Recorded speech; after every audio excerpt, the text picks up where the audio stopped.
প্রধান আলোচকের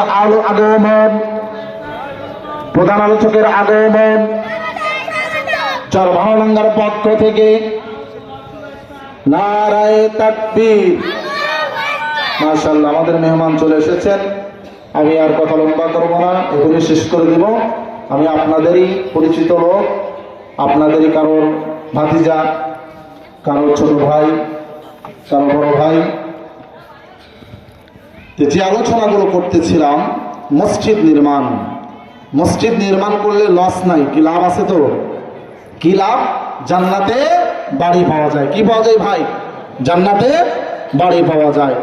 জান্নাতে বাড়ি আমরা পেতে চাই তো। বাদশাহ হারুন আর রশিদ নাম শুনেছেন? বাদশাহ হারুন আর রশিদ জালেম বাদশাহ ছিল নাকি ইনসাফকার বাদশাহ ছিলেন? বলেন, ইনসাফকার বাদশাহ ছিলেন, কোন জুলুম করতেন না। বাদশাহ হারুন আর রশিদ শেখ হাসিনার মতো